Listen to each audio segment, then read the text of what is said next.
जगन्नाथ मंदिर केवल दीघार हो नहीं समग्र पृथ्वी रे होछि। केवल भारत वर्ष नुहे अनेक देश रे जगन्नाथ मंदिर गढ़ी उठी। जगन्नाथ मंदिर करिवारे किसी असुविधा नहीं, किंतु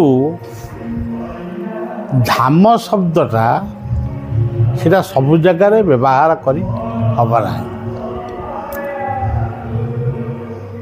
धाम कहले बद्रीनाथ, अमरनाथ, केदारनाथ, वृंदावन धाम, नवद्वीप धाम, यही हूँ प्रकृत धाम। बेंगल रे गोटे धाम संबोधन करा जाए नदिया नवद्वीप धाम। आउ जगन्नाथंकर मूर्ति काष्ठरे निर्माण हबाटा सीटा हूँ प्रकृत कथा। से प्रस्तर मूर्ति से कहा उपदेश कले सीटा तांको निज कथा, किंतु प्रस्तर मूर्ति हवा कथा नुहे। जदिओ आमर केन्द्रापड़ा बलदेव धाम तुलसी क्षेत्र में बलदेव मूर्ति से प्रस्तर तैयारी से, किंतु तांकु बलदेव बोली कहुछि।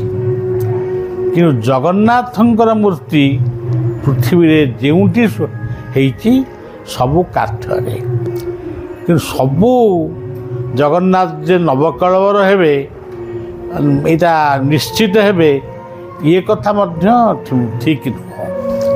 तेणु तांको किए गोटे माने यही भलिया गोटे उपदेश किए देइछि परामर्श से करिसंती, किंतु या राजनीतिकरण नुहे किंबा या प्रकृत में गोटे मनमुखी कार्य चलती। दैतापति जाइतले जो थिला बड़का काठ कहले से काठ को नै सेठी पहुंचीतले एवं ताकु निर्माण कराइतले बोली मध्य दैतापति बेंगली चैनल रे कहउतले से जे दैतापति जन जाइतले बड़का काठ से रहे बोली मोर से धारणा भी नहीं। मु प्रथम थर शुणिली जदि भी बड़का काठरे हेइतिबो सेटा हवा उचित नुह।